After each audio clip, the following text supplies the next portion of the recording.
ఉత్సవాలు ఎందుకు జరుపుకుంటాం? అందులో మనం కూడా భాగం కావాలని ఎందుకు కోరుకుంటాం? ఎక్కడన్నా నలుగురు కలిస్తేనే అందం, ఆనందం. అలాంటిది ఓ 10 మంది ప్రతిరోజు కలుస్తూ ప్రతి సందర్భాన్ని ఓ ఉత్సవంలా జరుపుకుంటే ఎంత బాగుంటుంది. అలాంటి మనుషుల్నే కలవడానికి వచ్చాను. అక్కడ నాలాంటోడే నాకొకడు తగిలాడు. ఆడికి కొత్త పాత ఉండదు, అందరితో మాట్లాడేస్తాడు. ఏదన్నా అంటే ఎక్కువ ఆలోచించలేదు అంటాడు. అదే మొదటిసారి నా గురించి నేను ఆలోచించడం మొదలుపెట్టాను. ఇంతటి బ్రహ్మోత్సవంలో అంతటి దేవుణ్ణి మోయాలంటే ఎంత పుణ్యం చేసుకోవాలి. వాడంతే చేసుకున్నాడు. వాడే మోస్తాడు.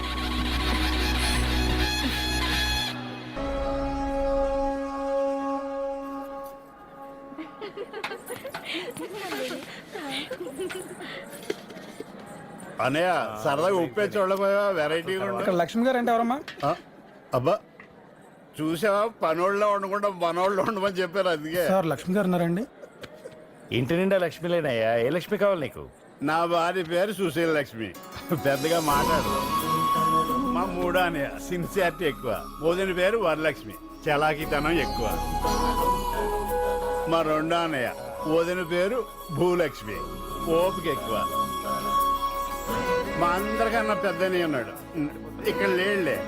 ఆ వదిన పేరు రాజ్యలక్ష్మి, శాంతానికి మారు పేరు. అమ్మా నాకు అయ్యో నీకు కూడా చిట్టి నీకు. వీళ్ళందరూ కాకుండా మాకు హక్కు ఉంది. ఇంటి మొత్తానికి మహాలక్ష్మి. ఇంతమంది లక్ష్మి ఉన్నారు, ఏ లక్ష్మి కావాలో ఎత్తుక్కో. ఎక్కడి నుంచి? బెంచ్ సర్కిల్ నుంచి అండి. నువ్వు కాదయ్యా, గిఫ్ట్లు ఎక్కడి నుంచి? లండన్ నుంచి సార్. మన మేనకోడలే ఉంటుంది. ప్రతి ఫంక్షన్ కి గిఫ్ట్లు పంపడం దానికి మామూలే కదా. అంటే మీ ఆటోబయోగ్రఫీలు నాకు ఎందుకండి? లక్ష్మి గారు ఎక్కడన్నారు చెప్తే ఇచ్చొచ్చేస్తాం కదా. నువ్వేమే తిన్నగా లోపలికి వెళ్ళిపో. ఎవరిని చూస్తే 2 చేతులు ఎత్తి దండం పెట్టాలనిపిస్తుందో ఆవిడే లక్ష్మి. చంటిబాబు ఎక్కడా? చంటిబాబు నువ్వు ఇక్కడున్నావా?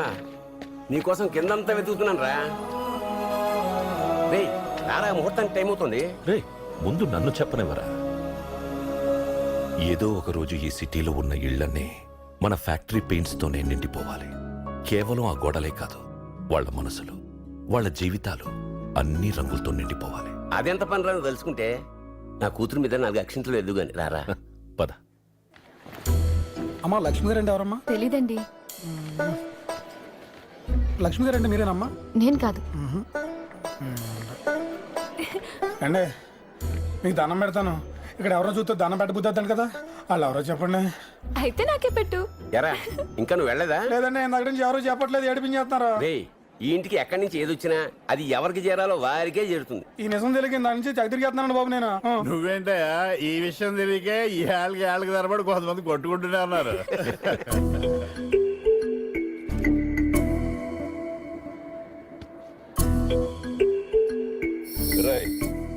నిన్నేరా నువ్వు నీ వాటంని నేను తెలుసనిరా. ఇందాకంటే ఓ గోడట్టుకొని గీకేస్తున్నావు. నీ గురించో 36 లక్షణాలు రాస్తే 36 దారుణంగా ఉంటాయి. అది నీకు తెలుసు, నాకు తెలుసు. ఎప్పుడు నీ గుర్తింపు కోసం ఆరాటమే. సొంత కూతురు కాకపోయినా స్నేహితుడి కూతురు పెళ్లి ఇంత అందంగా చేస్తుంటే ఆ మాత్రం చూడవా? బా ఇందాక వాళ్ళతోటి ముందు నన్ను చెప్పనీరా. సాయంత్రం సంగీత్ కదా, మొత్తం నువ్వే చూసుకోవాలి. ఏదైనా ఉంటే నీకే చెప్తాను కదా. ఏమండి రండి, అక్షింతలు వెదురుగాని. ఇంతకీ మనోడేడి? నడుము బిగించింది చాలేరా. ఏంటయ్యా మంచి సత్యనారాయణ రాజు గారు పుట్టిదండి నా మాత్రం గంటలేవా?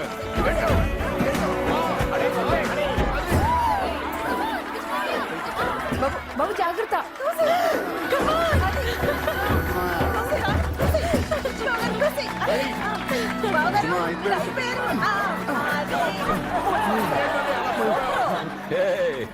అందరూ మంచి మాటలే మాట్లాడదాం, ఇంకేం వద్దు.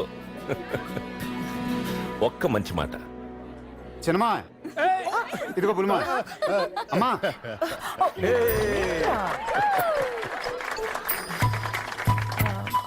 మళ్ళీ నీకే. మగాడు 100 ఆలోచిస్తాడు, మనం మాత్రం ఆయన గురించే ఆలోచిస్తాం. అంతే ఆలోచించు, పెద్దగా ఆలోచనలేం పెట్టుకోకు.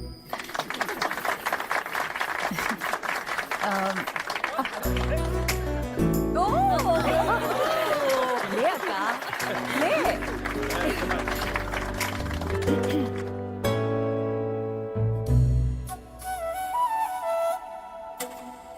వదినా అన్నయ్య ఇక్కడ లేడు, నవ్వులున్న చోట అతను ఉంటాడు కదా.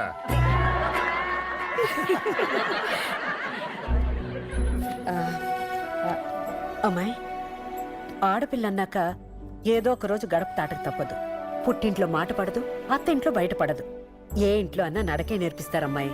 అంతా మన నడవడికను పట్టు ఉంటుంది. అంతే అంతేరా.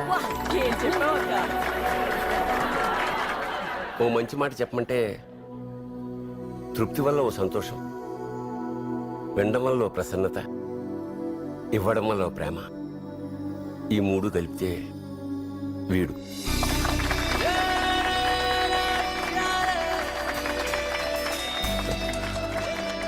ఇది పుట్టినప్పుడు దీనికి ఓ పేరు పెట్టమంటే ఆనందవల్లి అని పెట్టాను. అక్కడి నుంచి వీళ్ళ నాన్న జీవితం నా జీవితం మారిపోయింది. ఈ జీవితానికి ఒకటే ధైర్యం, వీడే. రారా. ఇలా ప్రతిదీ అనుకున్నది అనుకున్నట్టు జరిగినా జరగకపోయినా, కోరుకున్నది నెరవేరినా నెరవేరకపోయినా అవేవీ తెలియకుండా చేయడానికే ఇలాగే ఎప్పుడూ నలుగురుండాలి.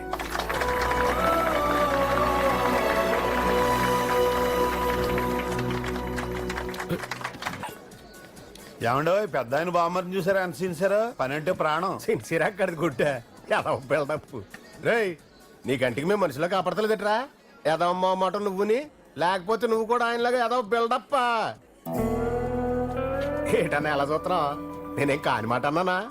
ఉన్న మాటే కదా అన్నాను. మీరు మీ భోగాలు, మీ బావగారు కనుక లేకపోతే మీకు అడ్రస్లు ఉండేవేటి? మీరు కూడా మాకులాగా జ్యూసుల కోసం ఎత్తుకుంటా ఉండేవారు. అనడానికి ఏముంది బాబాయ్, ఖర్చు లేదు కదా అనేసి చనువు కొద్దీ. మా నాన్నప్పుడు తలుచుకొని బలవంతంగా మంచి మనసు తెచ్చుకొని మా బావకు 400 ఇవ్వకపోయి ఉంటే పండ్లు ఆగాలి కదా.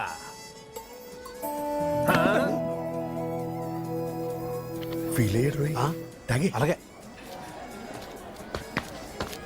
ఏం మా పిలిచావు? ఏముంది, మీ నాన్నలకి చదువుతారు ఎన్ని, నాకెక్కడ పొద్దు లేచిన కాడి నుంచి మళ్ళీ నన్ను అడుగుతాడు లెక్కలని. రారా ఇంటికి దింపి తలపొడి వచ్చేస్తాను, నేను పడుకుంటాను. వచ్చేదా? అటుగా ఇటు. సరే ఇదే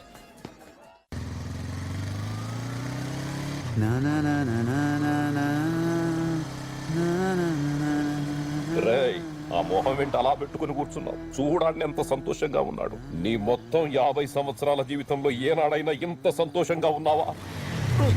ఇక్కడ ఆపేవేంట్రా? ఇక్కడ నిమ్మకాయ సోడాలు బాగుంటాయి. బాబాయ్ 2 నిమ్మకాయ సోడా. అలాగే బాబు. ఏమన్నా నీలాంటి కొడుకు కూడా ఉండాలిరా. మీ నాన్న చాలా అదృష్టవంతుడు, మామూలు అదృష్టవంతుడు కాదు. 1కి 2 సార్లు అదృష్టవంతుడివి అదృష్టవంతుడివి అనకు. పైన తదాస్తు దేవతలుంటారు, మళ్ళీ నువ్వే బాధపడతావు. మావయ్య ఏదన్నా నేను మార్చుకోవడం ఈజీ మావయ్య, తీసుకో. అదేంట్రా అంత మాట అనేసి? ఎక్కువ ఆలోచించలే, చెప్పాలనిపించి చెప్పేశా.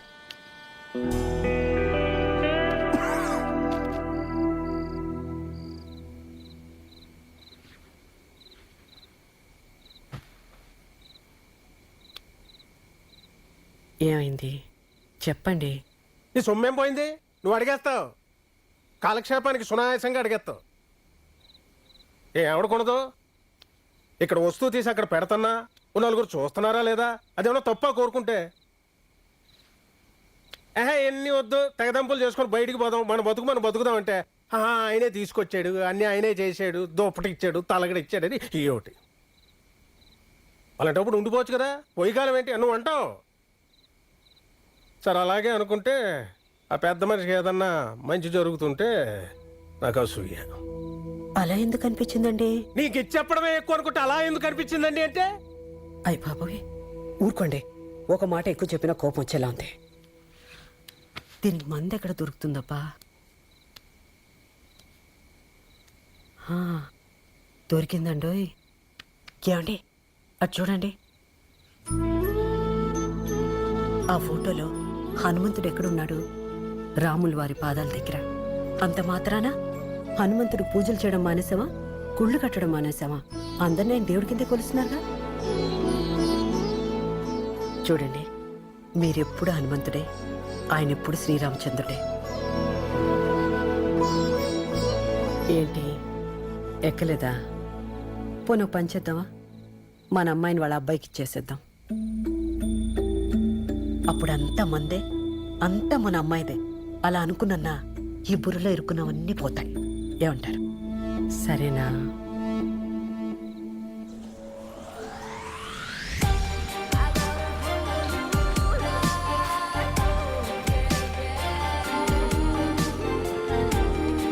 హాయ్.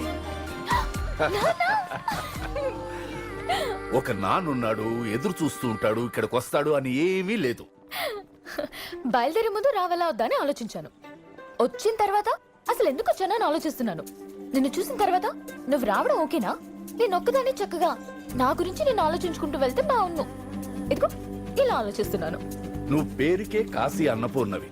ఒక్క క్షణం కూడా నిలకడలేని నీకు. నాన్న మొదలు పెట్టండి.